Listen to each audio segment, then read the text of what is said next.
Trying to put together a plan of getting away with murder. And I was going to kill my brother. I knew that every Sunday I'd jump on his bike and he'd head down the road to join up with some other fellas. And he loved that bike. And he used to tell me, you ever touch my bike, I'll kill you. So this Sunday morning, while he's working, I take his bike. I knew if I provoked it just a little bit more that he would chase me. So I gave him a couple of kicks and took off on a dead run for a tree that was right beside my grandfather's barn.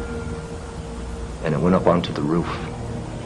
And on the opposite side of the barn, there were cutter rakes. And sure enough, he chased me up there, and as he topped the edge of that roof, I kicked him off it. And he fell onto those rakes. Some court people came and got me.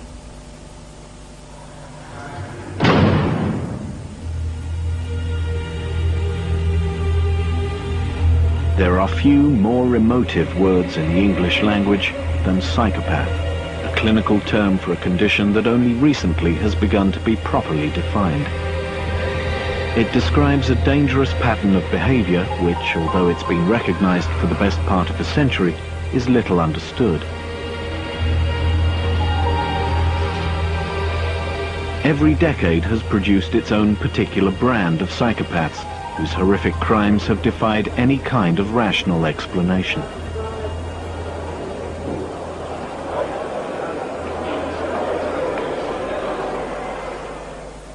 Recent research into psychopathy in Britain and America is encouraging scientists to believe that they're close to discovering the root cause of the condition. Now we can literally look inside the mind of a murderer. We can look inside the brains of psychopaths and begin to see things that nobody else has ever seen before. What the scientists are discovering suggests that psychopaths are born, not made, that their condition is the result of a specific malfunction of the brain. The complexity of psychopathy has made it difficult to treat, but now that could all change. I think the general public would characterize a psychopath as somebody who does really nasty things, and in fact the public view of the psychopath is that he or she, primarily he, is a serial killer. The general public is not wrong in that respect, but what has happened is that they have ignored the fact that there are tens of thousands of other people out there who are psychopaths but are not serial killers. Psychopaths simply do not experience emotions in the same way that we do. They don't experience empathy in the way that we do. They don't experience love in the way that we do. And because of this, they are more likely to stick a knife in someone to get what they want because they just don't care about the other person. I stabbed my first man. I stabbed him. He lived. But it sent out a clear word to the rest of them that you don't want to be messing with this kid. He'll stick you. Psychopaths can sing the lyrics, but they don't respond to the melody of normal human interactions and emotions.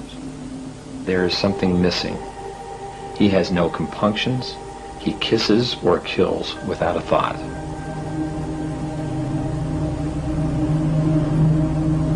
They are dangerous, without conscience, and all around us.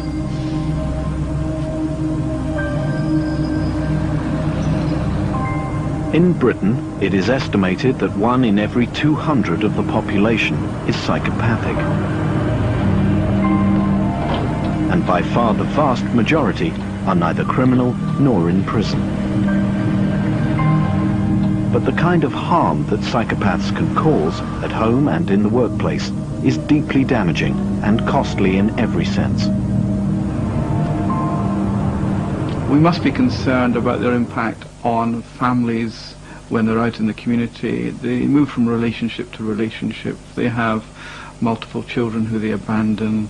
They engage in spousal assault and a whole range of behaviours which are unacceptable. David Cook is a forensic psychologist at the Douglas Inch Centre in Glasgow. He's made a close study of psychopaths in prison. They tend to be very versatile in their criminality, so they don't tend to engage in one particular type of crime. They'll engage in a whole variety. So they may engage in violent crime, conning and manipulative crime. They may engage in sex crime, property crime, and so forth. So they cover the whole range of criminal behaviour. In the workplace, they often disrupt and destroy the good working of the business or an operation because they're interested in what's in it for themselves. I think it's a very important condition, and we do need resources put into treatment to see if we can find anything that works. The only psychopaths who are readily available for possible treatment and research purposes are those who are locked up in prison. They're a minority of the prison population, but they're special. There is a growing realization that the range of their crimes, coupled with the disproportionate amount of damage they cause, makes them public enemy number one. The population in which you'd find a bigger concentration of psychopaths than anywhere else is amongst convicted criminals. But a majority of the people in prison are not psychopaths. Psychopaths are a minority, but a minority who are particularly likely to reoffend. David Thornton is a senior scientist with Her Majesty's Prison Service. He develops treatment programs for serious offenders, and recidivist psychopaths are now a major concern of his. Further criminal behaviour harms the victims of that criminal behaviour. It also costs the country a lot of money in terms of police time, in terms of the time of the courts, and in terms of what society spends in relation to people who've been hurt by crime. You only have to change reoffence rates by quite a small amount, and you actually save quite a lot of money if you're thinking of it in purely economic terms.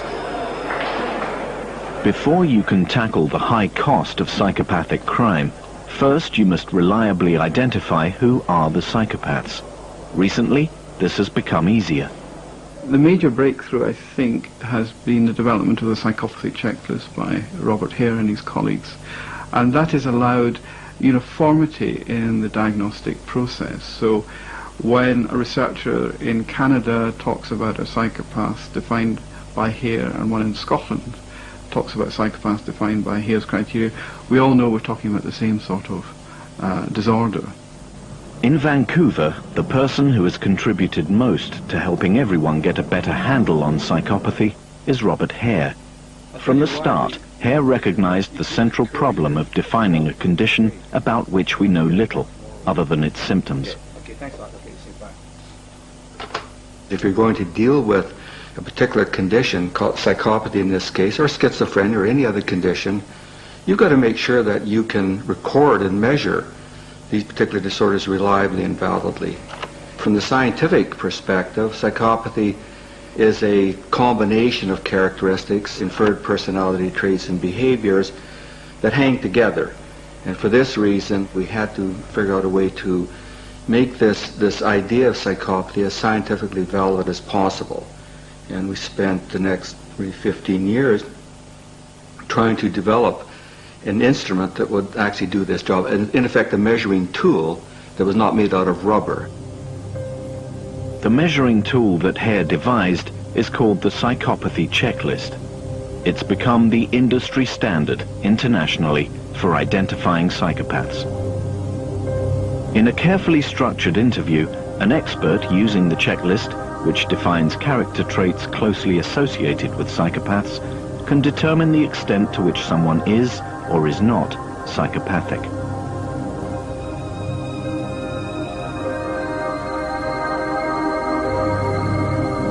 Many of these characteristics are not uncommon, but points are awarded out of 40, and a score of 26 or higher is required to identify the true psychopath.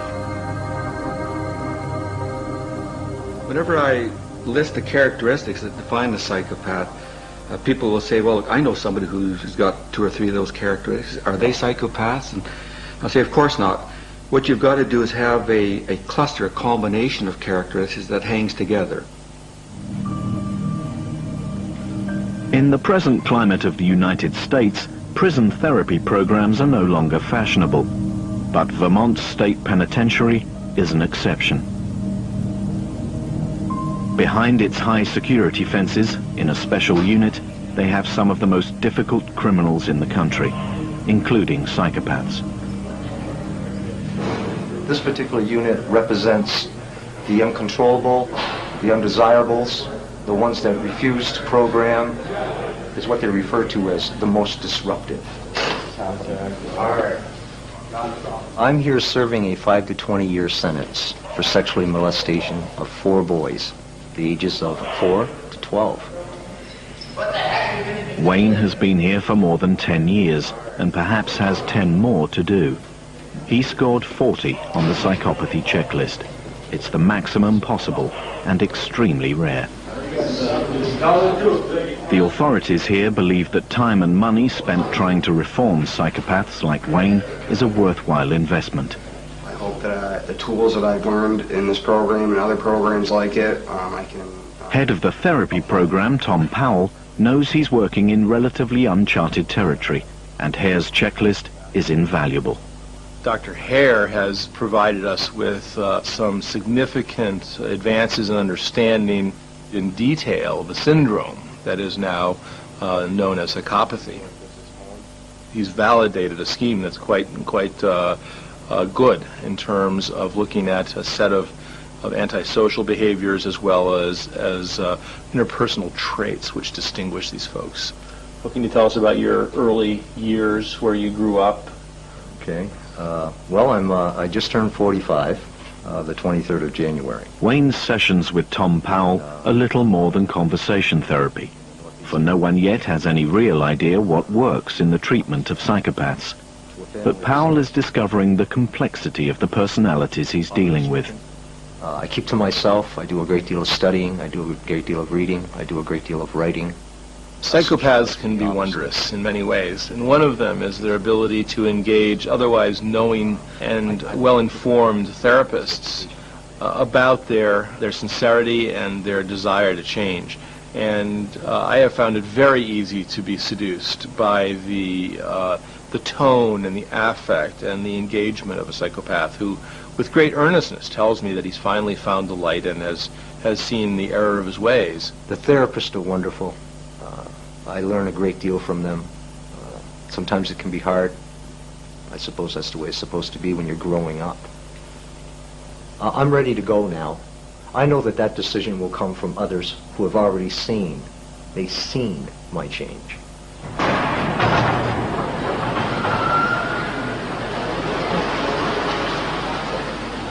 Carl is another serious psychopath in the Vermont program, a 36 on the checklist. Had a statutory rape on a minor, 15. I was arrested for an aggravated sexual assault on a female child. She was 4 years old. I think it's very important when therapists undertake to work with psychopaths that they know the entire record, and that they not be deceived into believing that they have therapeutic magic that can work with these individuals. It's not good for me to be around any female child, whether it be a young child or a teenager. In this gentleman, we see a striking shallowness of affect. He speaks a language of treatment that is quite articulate in many ways. He's able to talk about his risk factors, his past, in what appears to be a deceptively open way. One of my main concerns is that when I someday return to society, is that I'm going to have to be very careful where I'm at all times and who I'm around. If one looks beyond